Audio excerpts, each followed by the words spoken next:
Entonces, ¿por qué ellos hicieron ese cambio en su clasificación? ¿Por qué los americanos cambiaron su clasificación de hipertensión? Bueno, porque ellos hicieron este estudio multicéntrico.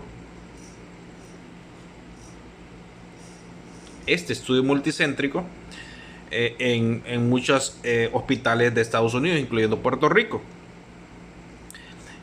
Ellos se preguntaron, ¿qué será mejor?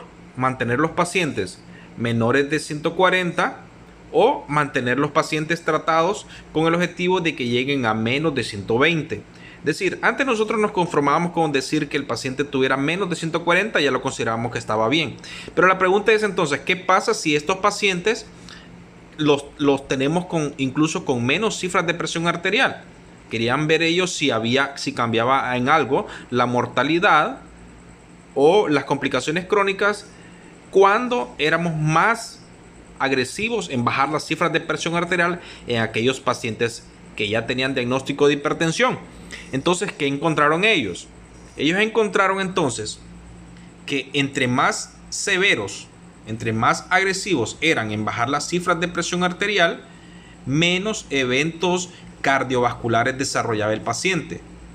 En azul, en la gráfica azul, vemos aquellos pacientes que eran tratados de forma normal, es decir, donde no eran muy exigentes en bajarle la presión arterial. Y en amarillo, aquellos pacientes que se les daban más medicamentos para llevarlos a unas cifras de presión arterial aún más bajas, es decir, menos de 120.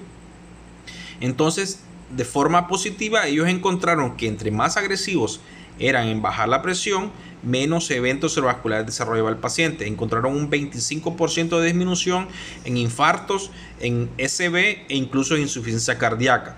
Lo mismo pasó en cuanto a la mortalidad. Entre más severos eran bajando la presión arterial, menos muertes presentaban los pacientes hipertensos, hasta un 27% del descenso. Entonces, tomando estos resultados, ellos dijeron entonces que no era suficiente o que no era prudente esperar que el paciente llegara a 140 para empezarlo a tratar, sino que entre más bajas tengan las presiones, aproximadamente un rango de 120, menos complicaciones crónicas va a desarrollar, crónicas y agudas, ¿verdad? Y aún menos posibilidades de muerte va a tener.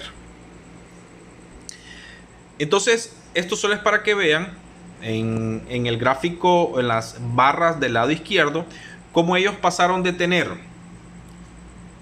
un 31.9% de pacientes hipertensos en Estados Unidos. Solo con el cambio de su clasificación ya pasaron a tener 45.6% de su población como hipertensa, es decir, un aumento del 13.1% de pacientes hipertensos, que antes no eran considerados pacientes con presión alta, pero que ahora, al bajar las cifras de presión para considerarlos hipertensos, ya hay aproximadamente un 13.7% más de hipertensos.